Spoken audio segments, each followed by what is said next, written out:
देवरिया कांड याद है आपको? अगर नहीं याद है तो एक बार देख लीजिए इन तस्वीरों को। 1 मिनट के लिए इन तस्वीरों को देखकर आप भी दहशत में चले जाएंगे। ये तस्वीरें कहीं और की नहीं, राजधानी लखनऊ की हैं। वही लखनऊ जिसके बारे में ये तमाम दावे किए जाते हैं कि यहाँ क्राइम करने से पहले अपराधी 1000 बार सोचते हैं, लेकिन असली हकीकत क्या है आप खुद देख लीजिए। आरोपों की माने तो मलिहाबाद थाना इलाके में 2 फरवरी को जमीन की पैमाइश के विवाद में एक ऐसी गोली चली कि पूरा का पूरा परिवार खत्म हो गया। दावों की माने तो इस गोली कांड में पति, पत्नी और बेटे की मौत हो गई है। आरोप है कि मलिहाबाद में 2 फरवरी को लेखपाल की मौजूदगी में जमीन की पैमाइश हो रही थी। इस दौरान विवाद हो गया और ताबड़तोड़ गोलियां चली। इनमें एक ही घर के मुनीर, पत्नी फरहीन और बेटे हंजला खान की मौत हो गई है। हत्या का आरोप चचेरे भाई ललन और फराज पर लगा है। 2 लोग घायल बताए जा रहे हैं, जिसमें एक की हालत गंभीर बताई जा रही है।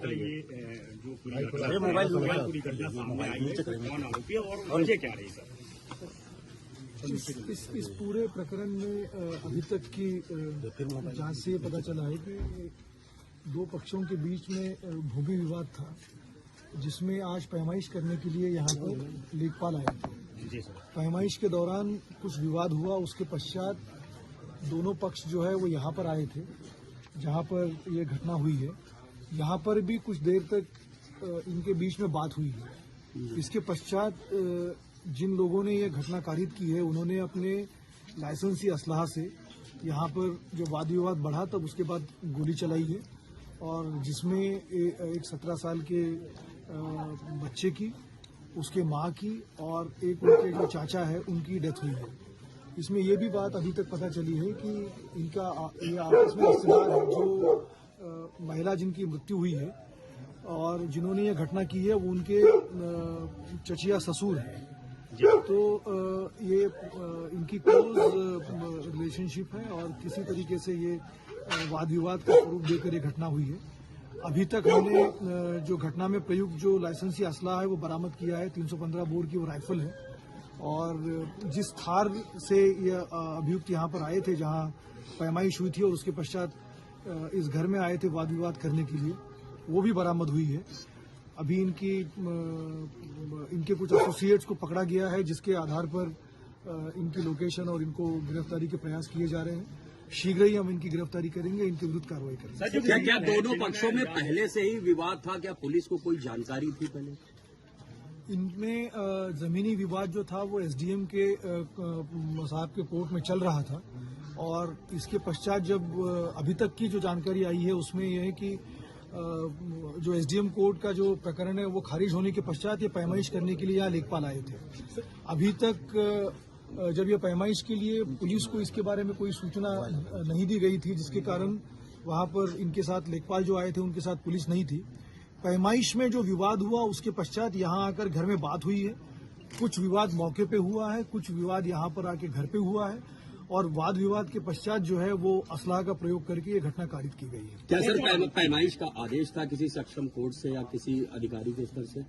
फिलहाल इसकी जानकारी नहीं कर पाए हैं, लेकिन पैमाइश जो हुई है उसमें चूंकि थाने को सूचना नहीं थी, जिसके कारण वहां पर फोर्स नहीं था, और विवाद जो चल रहा था वो चूंकि एसडीएम कोर्ट में भी था, तो ये पुराना लंबित विवाद था।